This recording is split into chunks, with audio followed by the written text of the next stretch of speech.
بسم الله والصلاة والسلام على رسول الله. ازيكم يا حبايبي؟ عاملين ايه؟ يا رب تكونوا بخير. النهارده هنعمل رقاق في البيت بتاع العيد. كل سنة وانتم طيبين. العيد فاضل عليه مثلا بتاع 14 يوم كده، حاجة زي كده يعني. انا جات لي الهفة بقى، قلت بدل ما اشتري الرقاق، يعني انا كتير بشتريه من بره عشان ما اضحكش عليكم، بس السنة دي عملته في البيت، والسنة اللي فاتت عملته في القناة التانية بتاعتي. بس بصراحة طلع تحفة جدا، يعني مش مستاهلة. بس بيني وبينكم انا عشان انا مرهقة وتعبانة يعني، والمطبخ بتاعي صغير وضيق، فعرقت وتعبت من الحر يعني. مش هو مفيهوش مجهود ولا حاجه. تمام. الرقاق في البيت تحفه ونعمه وحاجه كده زي الفل ما شاء الله. عملت من كيلو دقيق واحد عملت 23 وحده رقاق، يعني هعمله معاكي 3 صواني مرتاحين قوي قوي. هنخش على الفيديو نشوف عملنا الرقاق ازاي. لايك وشير وسبسكرايب لقناه ترند في الخمسين. بس حابه اوريكي كميه الرقاق اللي طلعت من كيلو دقيق، كميه قد ايه، بسم الله ما شاء الله. عملوا معايا 24 واحده. انا في الفيديو قلت لكم 23 بس عشان انا اكلت واحده يعني بيني وبينكم يعني. هيعملوا 3 صواني مرتاحين جدا. هنخش بقى على الفيديو. بسم الله الرحمن الرحيم. هشتغل في كيلو دقيق. كيلو دقيق ده شلت منه كوبايه اللي انا هفرد بيها. حطيت رشه ملح بس، يعني ميه وملح، وهنعمل احلى احلى رقاق ان شاء الله. حطيت كوبايه ميه في الاول، هحط كوبايه تانية وهبتدي اشتغل اعجن. بصي انت ممكن تعجني على بايدك عادي، ما فيش هياخد منك مجهود، يعني ربع ساعه عجن كده هتطلعي احلى عجينه يعني. الكوبايه الثالثه خدت ايه، يعني 3 كوبايات الا ربع من الميه. هي دي السوائل، وكل دي بيختلف عن الدقيق التاني يعني. خدت 3 كوبايات الا ربع من الميه كيلو دقيق. عجنا كده في العجان بتاع 5 دقايق. عايزه اوريكي العجينه عامله ازاي، منظرها تحفه.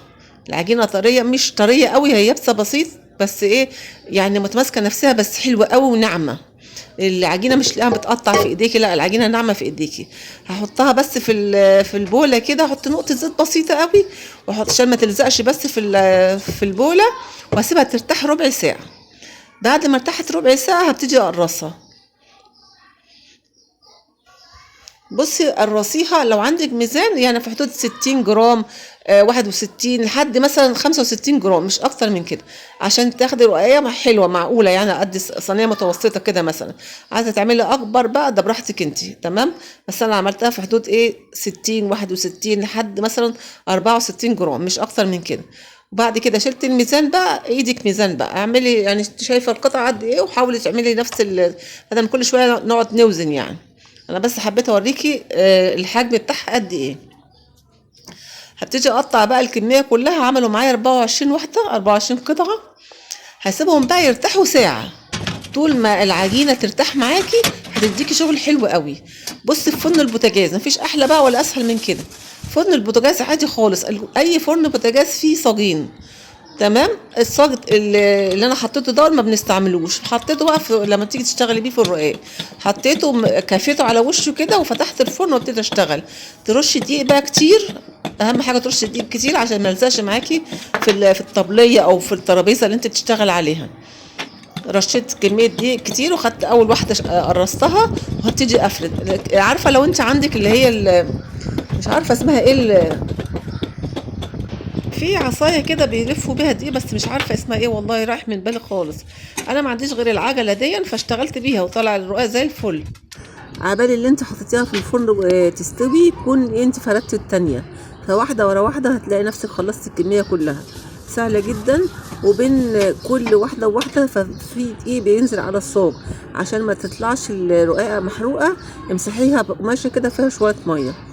بين كل 2 3 كده امسحيها الصاجة بقماشة كده فيها شوية مية، عشان الدقيق اللي بيتحط ده بيتحرق، فهيدي لون وحش جدا للرقاقة. فانت حاولي بين كل رقاقتين 3 كده امسحيها.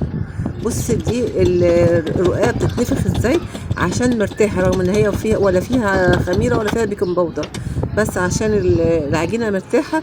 تلاقيها بتتفرد معاكي وبتتنفخ معاكي. بص كمية الرقاق عملتها بسم الله ما شاء الله قد ايه، تحفة جدا. عملنا الرقاق في البيت، يعني دلوقتي الكيس بقى مش عارفة ب30 او ب40 حاجة زي كده، انا معرفش بكام صراحة. تقريبا ب35 او 40. بكيلو دقيق عملنا الرقاق في البيت، انضف طبعا. بدل ما تاكلي من ايد حد، لا اعملي حاجتك بايدك احلى.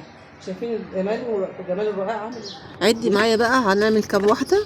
بس في واحده كانت مستويه وحلوه كده، زغزغت في عينيا رحت اكلتها يعني بصراحه. انا عدهم مع بعض كده واحنا بنعد كده هتلاقيهم 23 واحده. فانا بحط في الصاج 8 وحدات فهيعملوا معاكي 3 صاجات مرتاحين جدا ما شاء الله.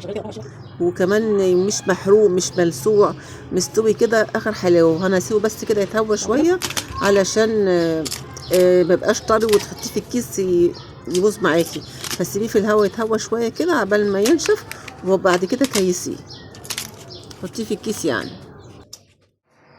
عملنا الرقاق في البيت، شايفين جمال الرقاق. عملنا في البيت بكيلو دقيق واحد عملت 23 واحدة رقاق، يعني هيعملوا معاكي 3 صواني من كيلو رقاق واحد، من كيلو دقيق واحد بس عملنا 23 واحدة رقاق. شايفين الجمال الرقاق عامل ازاي؟ حاجة كده زي الفل، عاملها ببيتك بايديكي، انضف واوفر واضمن من بره.